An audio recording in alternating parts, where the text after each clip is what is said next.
지난 시간에 이어서요, 이제 요한계시록을 바르게 이야기한 성경적 원칙 두 번째 시간인데요.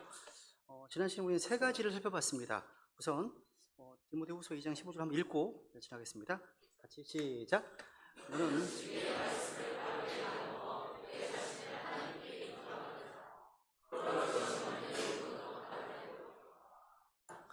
우리 지난 시간에 했던 거 복습해 볼까요? 첫 번째 원칙이 뭐였죠?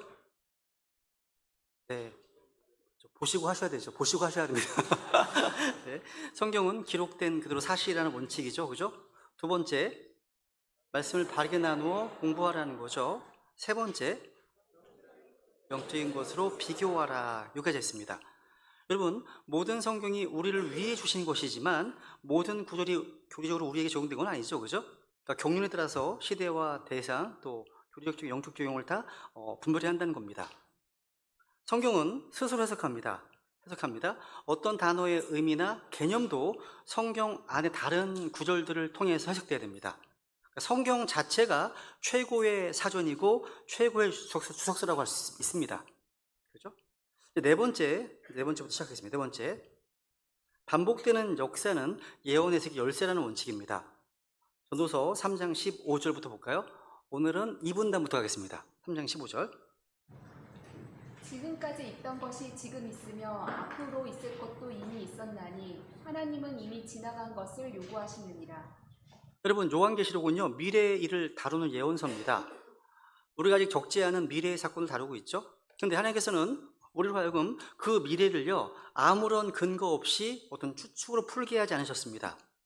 하나님은 미래를 보여주시기 전에 과거를 통해서 미리 보여주셨습니다. 즉, 하나님께서 역사 속에서 일정한 패턴을 따라서 일하신다는 그런 원칙에 따라서 구약의 사건들이 요한계시록 예언 해석에 있어서 연결되어 있다는 겁니다. 그러니까 성경은요, 역사적 패턴이 있는 순환 구조를 가진다는 거예요. 그러니까 지금까지 있던 것이 지금 있으며 앞으로 있을 것도 이미 있었나니 라고 되어 있죠. 그죠? 그러니까 하나님은 과거에 일어난 사건들을 미래의 예언적인 그림자로 지금 사용하십니다. 과거에 있었던 일이 다시 반복되고요, 과거는 미래의 예표로 주어지는 겁니다. 이것이 바로 성경의 순환 구조이고요, 반복되는 역사 패턴은 곧 예언의 지도와도 같습니다. 여러분, 성경은요, 반복의 책입니다. 과거에 있었던 사건이요, 다른 시대에 또다시 일어납니다. 왜일까요? 주님께서 인간이 끊임없이 같은 교훈을 주시기 위함입니다. 우리는 과거를 공부함으로 미래를 준비할 수 있습니다. 이것이 곧 성경적 예언 해석의 원칙입니다. 그럼 이제 하나님께서 일하시는 반복되는 패턴은 뭐죠? 성경에 보시면 주님께서 인간과 관계하실 때 항상 이렇게 일정한 순서와 패턴을 따르십니다.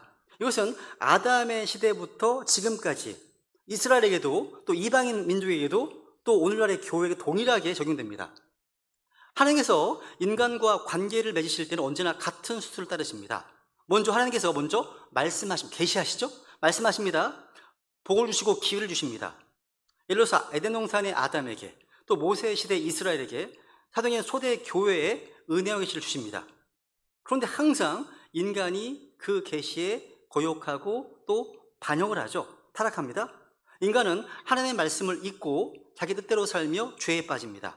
선악과 사건이나 금송아지 숭배 사건이나 또 라오디케아 교회의 어떤 배도가 그 증거입니다. 그래서 하나님께서 대언자나 말씀을 통해서 여러 차례 경고하시고 오래 참으십니다.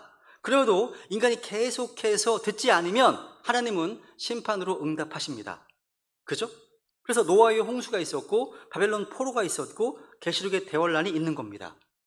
이것이 끝이 아닙니다. 다시 회복과 새 출발로 나갑니다. 회개하는 자들을 하나님께서 다시 회복시키시고 새로운 시작을 주신다는 거죠. 다시 노아와 언약을 체결하시고 바벨론 귀환이나 예수님의 재림 천년왕국, 그 예가 되는 겁니다. 이 패턴은요, 창세기에서 요한계시록까지 성경 전체에 나타난 순환적 구조입니다. 성경은 계속 동그란 겁니다. 창세기부터 계속 갑니다. 또 창세기 계속 도는 겁니다. 성경을 10번, 20번, 50번, 100번, 200번 계속 읽어도 풍성한 조명과 풍성한 계시가 있다는 거죠. 그죠? 끊이지 않습니다. 순환 구조예요. 그럼 이제 구체적 예시를 한번 들어보겠습니다. 하나님은요, 과거의 사건들을 통해서 미래를 보여주셨는데 이것이 바로 예언을 해석할 때 과거의 역사 패턴이 중요한 이유예요. 세 가지를 들어보겠습니다. 첫 번째, 창세기 11장, 예레미야 50장, 51장, 계시록 17장, 18장에 보시면 바벨론이 등장합니다. 똑같이요. 창세기 11장에 나오는 바벨탑 사건에 보시면 사람들은 하늘에 닿는 탑을 쌓아서 자기 이름을 내고자 했죠. 여기서 인간의 교만이고 집단적인 반역이고 하나님에 대한 도전이었죠. 주님께서는 언어를 혼잡케 하심으로 심판하셨습니다. 그죠? 근데 예레미야 50장, 51장에 보시면요, 고대 바벨론은 우상 숭배와 폭력성, 죄악으로 가득했습니다. 그래서 하나님께서는 메대 사람들을 도구로 사용하셔서 그들을 심판하셨거든요. 한번 성경 찾아볼까요? 예레미야 51장 45절. 놓지 못했네. 예레미야 51장 45절 보세요 한번. 회용제가 읽어볼까요? 예레미야 51장 45절.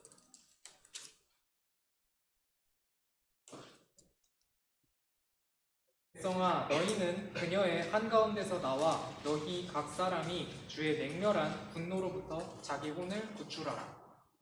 너희는 그녀의 한가운데서 나와. 여기 또 44절에 보시면 내가 바벨론에서 배를 보라고 얘기하시죠, 그죠? 그러니까 이 하나님이 바벨론을 심판하시거든요. 그런데 요한계시록 17장, 18장에 나오는 신비의 바벨론도 심판을 받습니다. 이 신비의 바벨론은 음녀라고 하는 거짓 종교, 큰 도시 바벨론, 그 타락이 기록되고 있잖아요. 그 죄들이 하늘에 닿았다고 말씀하십니다. 이 신비의 바벨론은요, 계시록 18장에 보시면 하나님의 불심판으로 영원히 무너지게 됩니다. 그러니까 무슨 얘기냐면 동일한 이름, 동일한 죄, 동일한 심판이 반복됩니다. 창세기의 바벨탑, 또 고대 바벨론의 멸망, 이것은 계시록의 신비 바벨론을 해석하는 열쇠가 된다는 거예요. 또 성전 파기는 어떻습니까? BC 586년경 바벨론 느부갓네살 왕에 의해서 예루살렘 성전이 파괴되었습니다. 그리고 AD 70년경에 로마의 티토 장군에 의해서 성전이 파괴되고 불태워졌습니다. 그리고 계시록 11장에 보시면 적그리스도가 등장해 다시 성전을 모독하고 파괴하게 될 겁니다. 예언되어 있죠? 이 세 사건은 다 서로 평행구조를 이룹니다. 과거 두 번의 성전 모독의 파괴 사건들이 미래의 세 번째 파괴 사건과 다 긴밀히 연결되어 있다는 거, 반복된다는 얘기예요. 그리고 세 번째로 출애굽에 나타난 재앙, 이것은 요한계시록 재앙이 반복되는 거예요. 다 출애굽기에 10가지 장이 있죠, 그죠? 이것은 하나님께서 이교도의 통치자 파라오하고 이집트의 신들을 심판하신 대표적 사건입니다. 계시록 7 나팔, 7 병, 재앙 역시 마지막 시대의 세상 통치자 적그리스도와 그를 따르는 세상에 대한 심판과 진노입니다. 여러분, 그리고 또 홍해를 가르신 하나님께서는요, 계시록에 보시면 12장에 보시면 똑같이 큰 물을 갈라서 마귀의 세력으로부터 자기 백성을 구출하십니다. 비슷한 얘기가 나온다는 거죠. 그러니까 하나님께서는요, 다시 한번 이 세상의 통치자가 될 적그리스도를 심판하시고 자기 백성을 구원하신다는 거, 다 역사는 반복되는 거예요. 그러니까 출애굽기는 계시록의 패턴 해석이라고 할 수 있습니다. 여러분, 성경은요, 반복되는 하나님의 경고장입니다. 여기서 왜 역사를 반복하실까요? 인간이 과거에서 배우기를 원하시기 때문이에요. 계시록은 철저히 과거의 역사와 구약의 예언에 기초한 예언서입니다. 그래서 과거를 모르면 미래를 해석할 수가 없습니다. 그래서 계시록을 강의하기에 앞서서 과거의 반복적인 패턴을 정리하고 또 이해하는 것이 필수라는 거예요. 성경은 단순한 역사서가 아닙니다. 반복되는 하나님의 일하심의 패턴을 보여주는 책입니다. 그래서 과거에 있었던 사건이 형태만 바뀌었을 뿐 근본적으로 동일하게 반복된다는 거, 그렇죠? 누군가 그런 말을 했습니다. 무지한 자는 역사에서 배우지 못하고 교만한 자는 역사에서 배운 것을 무시하고 지혜로운 자는 역사로 미래를 대비한다고요. 되게 맞는 얘기예요. 여기서는 과거를 보여주심으로 미래를 대비하게 하십니다. 그런데 오늘날 이제 문제가 있습니다. 많은 성도들이요, 역사와 예언을 다 끊어놓고 지금 일어나는 사건만으로 계시록을 해석하려고 한다는 거죠. 과거의 성경 사건들을 고려하지 않고 지금 시대의 뉴스나 기술만을 붙들고 해석하려고 하는 겁니다. 예를 들어서 계시록 9장의 초자연적인 메뚜기들을 헬리콥터로 해석한다든가 아니면 유럽 연합의 10개국이 10왕이다 라는 이런 해석들, 이게 이제 조용기 목사의 계시록 강의 보면 그런 얘기 나옵니다. 10왕이라는 등 이런 해석들은요 성경의 반복된 구조를 무시한 상상력에 불과합니다. 성경은요 스스로 해석하는 책입니다. 예표와 반복을 통해서 말씀을 풀어야 됩니다. 여러분, 하나님은요 과거의 사건 속에서 앞으로 일어날 미래의 사건을 미리 보여주셨습니다. 이게 바로 예표의 원리이고요 반복되는 역사가 이 예언의 세계 열쇠가 되는 이유입니다. 그래서 우리는 요한계시록 공부할 때마다 두 가지 질문을 던져야 됩니다. 이 사건과 유사한 일이 과거에 있었는가? 그때 하나님께서는 어떻게 일하셨는가? 이 두 가지 질문은요 우리가 역사를 통해서 예언을 해석하고 주의 뜻을 발견하는 열쇠가 된다는 겁니다. 다섯 번째 원칙입니다. 인간의 지식과 교육은 보조적인 역할만 한다. 이 성경 해석의 다섯 번째 원칙입니다. 인간의 지식과 교육은요 유익합니다. 근데 진리를 깨닫는 데 있어서 그냥 보조적인 도구일 뿐입니다. 진리는 성령님께서 가르쳐 주셔야만 참되게 이해할 수 있습니다. 즉 성경 해석의 출발점은요 지식이 아닌 겸손이라는 겁니다. 오늘날 우리는 정보의 홍수 속에 살고 있습니다. 인터넷을 열면, 유튜브만 열면 여러 신학자들, 여러 성경 교사들의 해석 다 넘쳐납니다. 그죠? 근데 여러분, 진리를 이해하는 데 있어서 인간의 지식은요 출발점이 아닙니다. 성경을 이해하고 해석하는 진정한 출발점은 겸손이에요. 하나님의 말씀을 상징하는 만나 기억하시죠? 만나의 뜻이 뭐예요? What is this? 이게 뭐야? 이게 뜻입니다. 만나의 뜻이. 만나를 우리가 얻으려면 허리를 숙여야 됩니다.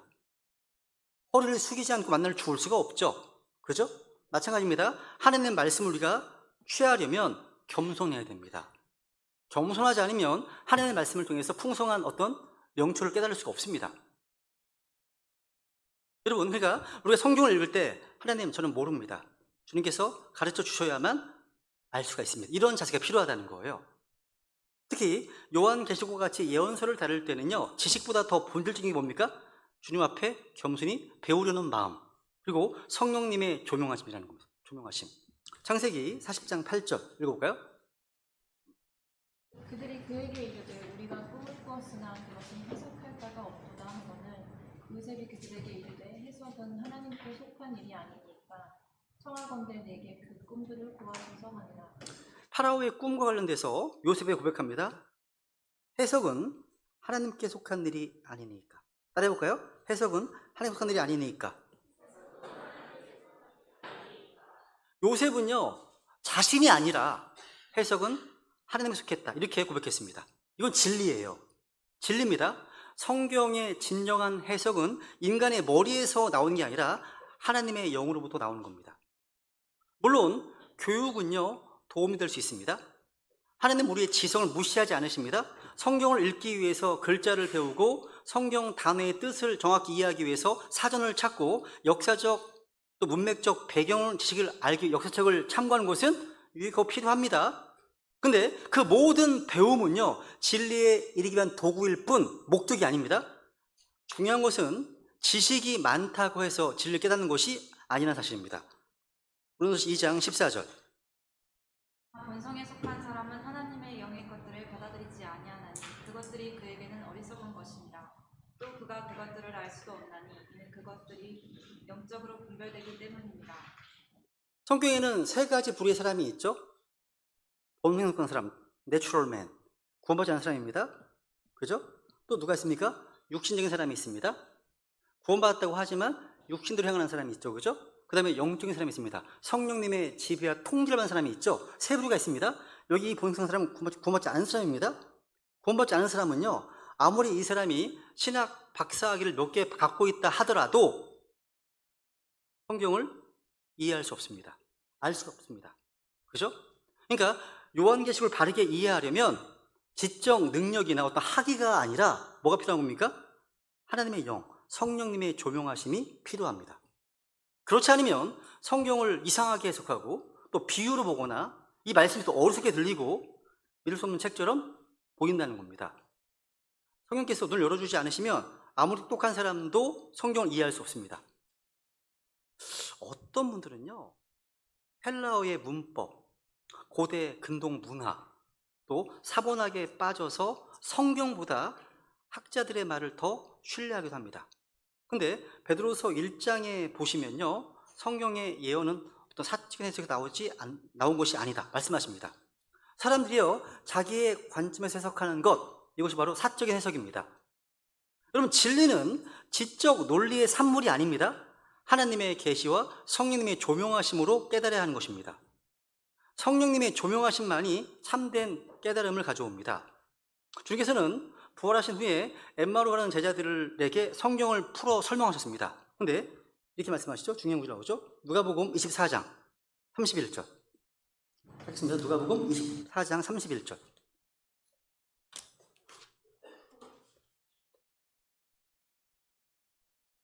저기 있네. 누가복음 24장 31절.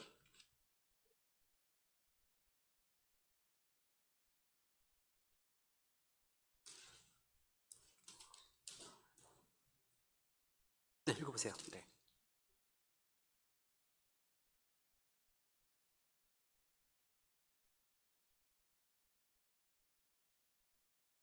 그들의 눈이 열려 그들이 그분을 알아보았으나. 여러분, 하나님의 말씀은 지식이 아니라 눈이 열려야 이해하는 책입니다. 눈이 열려야 되겠죠? 성령님께서 우리의 눈을 열어주셔야 비로소 진리를 이해할 수 있고 깨달을 수 있고 믿을 수가 있습니다. 우리는 어떻습니까? 나는 지식과 경험을 의지해서 말씀을 보고 있지 않습니까? 아니면 성령님께 배우고자 겸손히 엎드려서 말씀 앞에 나아가고 있습니까? 하나님의 말씀은요, 신학이 아니라 성령님의 조명하심으로 이해하는 책이고요, 학위가 아니라 성령님의 빛 비추심으로 말씀을 참 의미를 깨닫게 됩니다. 요한복음 16장 13절에 보시면요, 진리의 영께서 너희를 모든 진리로 인도하신다 말씀하십니다. 그러니까 우리는 날마다 성령님 앞에 엎드려야 됩니다. 마태복음 11장 가볼까? 11장이요? 우선 시편 119편 가겠습니다. 시편 119편 18절. 시편, 오늘은 디지털과 아날로그가 섞여 있습니다. 네, 시편 119편 18절.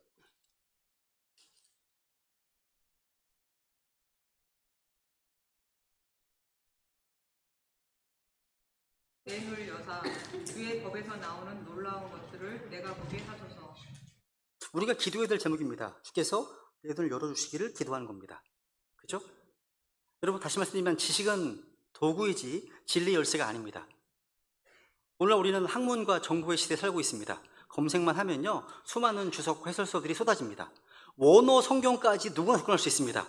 그런데 그 지식 자체가 진리를 열 수는 없습니다. 진리의 열쇠는 바로 성령님이 조명하십니다. 여러분, 과학자 아인슈타인 기억하시죠? 그죠? 이 아인슈타인은요, 수학과 물리학의 정점에 있던 인물, 천재였습니다.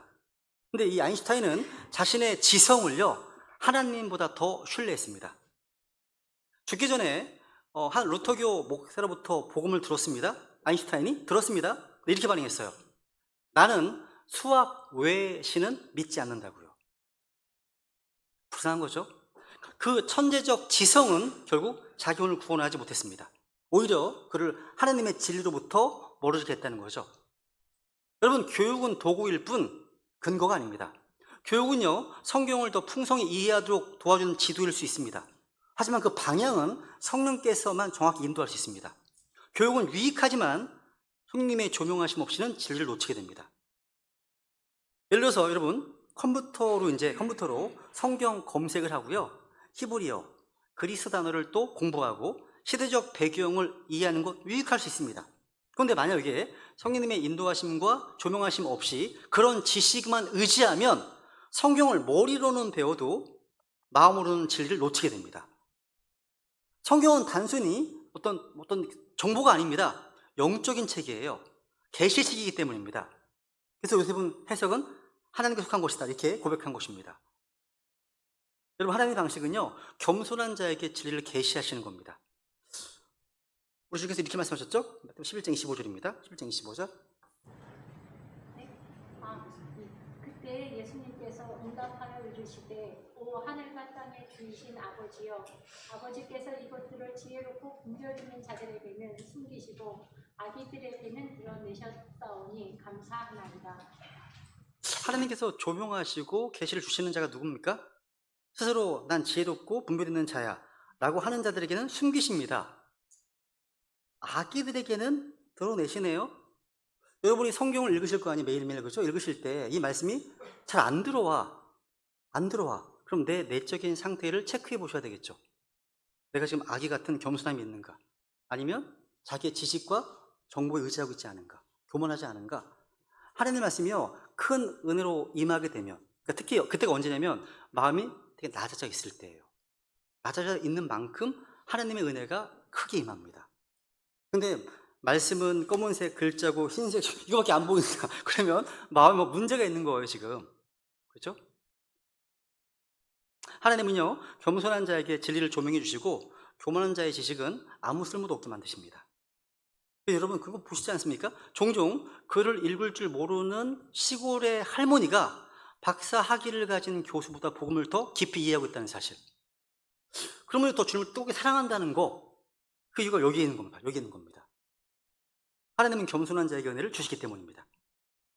여러분 요한계시록은 단순한 지식이 아니라 성령님의 조명하심으로 열리는 책입니다. 그래서 이 책을 제대로 이해하기 위해서 두 가지 열쇠가 필요합니다. 하나님을 두려워하면서 배우는 태도로서 경외하는 마음이 한 가지고요. 또 말씀을 깨닫게 하시는 성령님의 조명하심 또 한 가지 열쇠입니다. 두 가지가 필요합니다. 그래서 이 말씀을 이해하기 위해서 먼저 주님을 무릎 꿇는 자가 되시길 바랍니다. 여섯 번째 원칙입니다. 성경 관련 구절들은 필수적이다라는 얘기입니다. 레퍼런스라고 하죠. 하나님께서는요, 진리를 한 곳에 몰아두지 않으셨습니다. 성경 해석에서 관주라고 합니다. 곧 다른 관련 성경 구절들과 연결은 이건 필수입니다. 선택이 아니에요. 저만 해야 되는 것이 아닙니다. 여러분 마찬가지예요. 어떤 주제를 파헤치고 싶어, 그 주제에 관된 단어를 다 검색하셔야 됩니다. 확인해 봐야 돼요. 그걸 정리하는 게 하나의 그 주제에 대한 교리가 되는 겁니다. 필요해요. 여러분 이사야서 28장 10절 보겠습니다. 진리는요 흩어져 있습니다. 이것은 연결을 통해서 드러납니다. 이사야 18장 10절 승좀 반드시 훈계 위에 훈계가 있어야 하며 훈계 위에 훈계가 있어야 하고 줄 위에 줄이 있어야 하며 줄 위에 줄이 있어야 하되 여기에도 조금 저기에도 조금 있어야 하니. 좋은 성경사들이 하는 게 이겁니다. 훈계 위에 훈계, 훈계 위에 훈계, 줄 위에 줄, 줄 위에 라인 오픈 라인, 이걸 계속 반복하는, 비교하는 겁니다. 계속 하나님의 말씀을 여기 찾고 저기 비교하는 거예요. 여기, 그죠? 그러니까 하나님은 성경을 이렇게 기록하셨습니다. 진리를 한 곳에 몰아두지 않으시고요, 여기에도 조금, 저기에도 조금 흩어놓으셨습니다. 왜 이렇게 하셨을까요?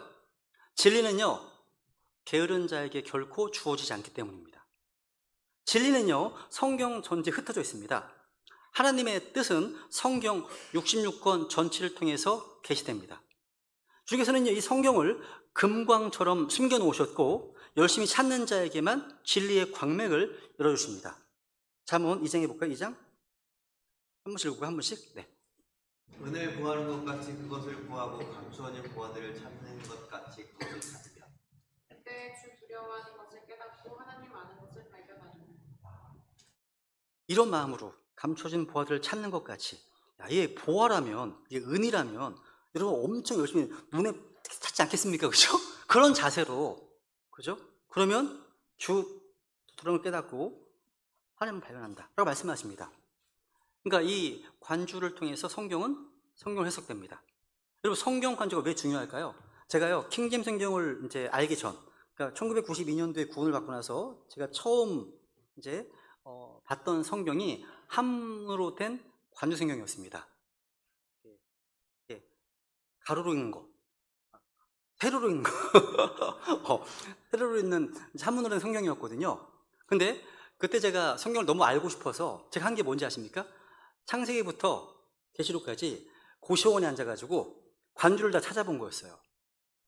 그 성경이 제 목양실에 있어요. 성경이 불어 있어요, 엄청. 하도 찾아가지고. 비록 변기된 성경이었지만 되게 많은 걸 배웠습니다, 그때요. 필요해요, 여러분요. 필요합니다. 여러분, 성경 원자가 왜 중요하냐? 여러 이유가 있습니다. 첫 번째는요, 한 구절만으로는 교리를 세우게 되면 오류를 범하기 때문입니다. 많은 이단들, 많은 잘못된 교리들은요, 한 구절만으로 교리를 세우는 시작됩니다. 그게 시작됩니다. 예를 들어 볼까요? 에베소 1장 4절에 보세요. 보시면요, 읽어볼까요? 1장 4절. 네. 사랑 안에서 자신 앞에 우리를 없게 하시려고 세상의 창건 이전에 그분 안에서 우리를 택하셨으며 세상의 창건 이전에 우리를 택하셨다. 이 말씀만 딱 떼어 보면 칼빈주의 예정론처럼 볼 수 있습니다. 그런데 이 말씀도 그분 안에서를 보게 되면 틀린 거죠. 우리는 그분 밖에 있었다가 구원받는 순간 그분 안에 들어왔거든요. 그죠? 어쨌거나 그냥 이 말씀만 딱 떼어서 보면 예정론 맞네? 라고 볼 수 있습니다. 근데 성경의 다른 구절과 살펴보면 상황이 달라지죠? 우리 아시는 말씀 볼까요? 디모데서 2장 4절. 그분은 모든 사람이 구원을 받고 진리를 아는 데 이르기를 원하시느니라. 원하신다. will입니다. 모든 사람이 구원받는 거 하나님의 뜻입니다. 그러니까 창세 전에 누군가 구원받기로 영원한 칙령으로 정해놓으신 게 아니라는 거죠. 하나님은 모두가 구원받기 원하십니다. 또 베드로서 3장 9절.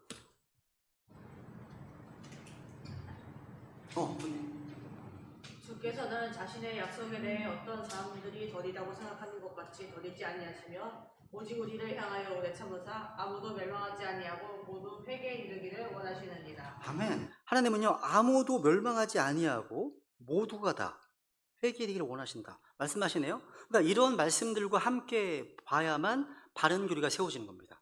그러니까 반드시 전체 성경의 관련 구절들을 다 종합해서 해석해야 됩니다. 이게 성경 해석의 기본 원칙이죠.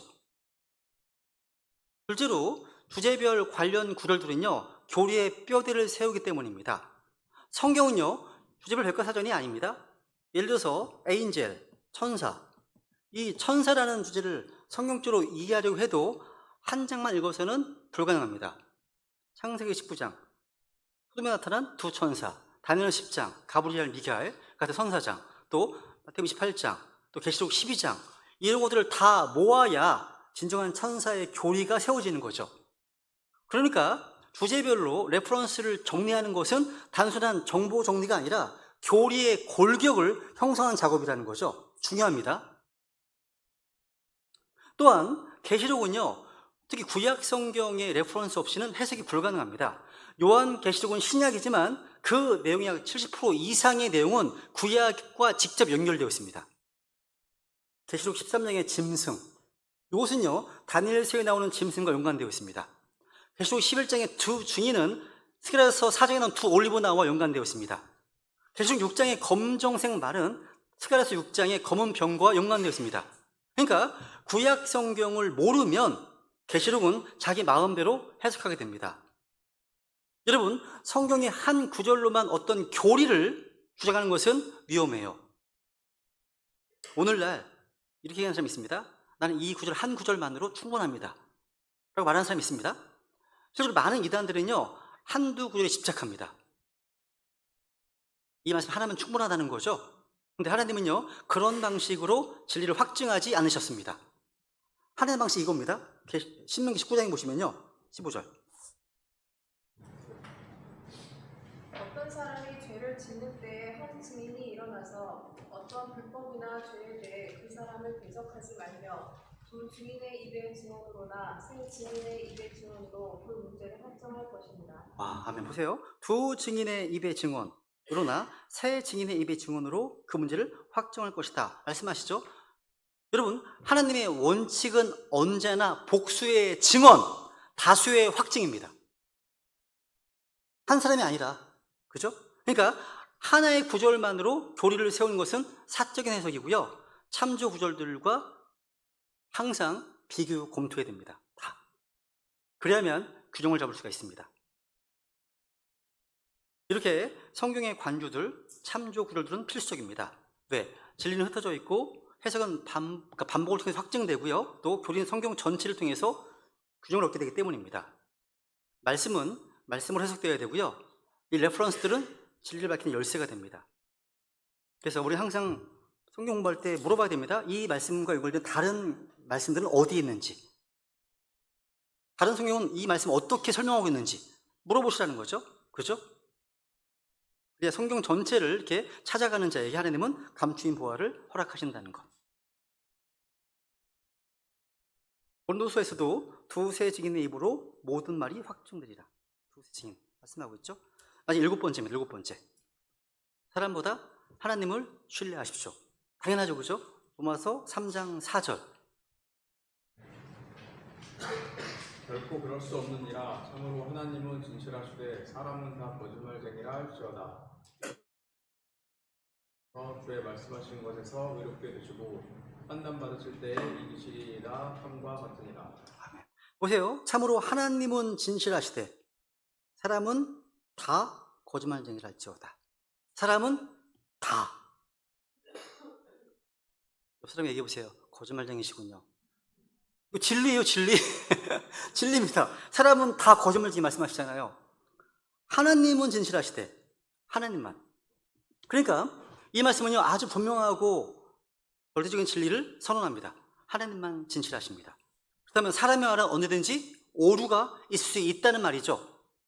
사람의 말은 실수할 수 있고 틀릴 수 있습니다. 아무리 유명한 설교자라 할지라도, 아무리 탁월한 성경 교사라 할지라도 그 말은 성경 앞에서 반드시 검증되어야 됩니다. 오늘날 많은 교인들이 얘기하지 않습니까? 우리 목사님 이렇게 말씀하셨어요. 어느 유명한 신학교에서 어떤 분이 이렇게 얘기하셨어요. 어떤 유명한 주석서에 보니까 그렇게 나와 있더라고요. 이렇게 말합니다. 근데 정말 중요한 질문이 이겁니다. 성경이 그렇게 말씀하시는가? 만약 누군가의 주장이 참조 구절도 없이 그냥 주장하는 거라면, 성경 전체 맥락과도 맞지 않는다면 그 주장이 아무리 학문적으로 세련된다 하더라도, 또 권위 있어 보일지라도 신뢰해서는 안 됩니다. 신뢰할 수 없죠. 그죠? 이것이 하나님보다 사람을 더 신뢰할 때 생기는 문제입니다.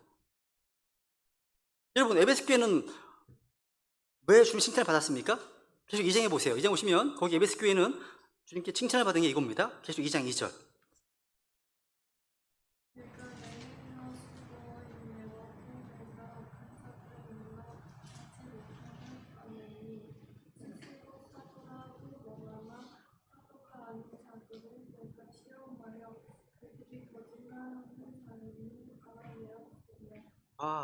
주님께서 칭찬하신 거예요.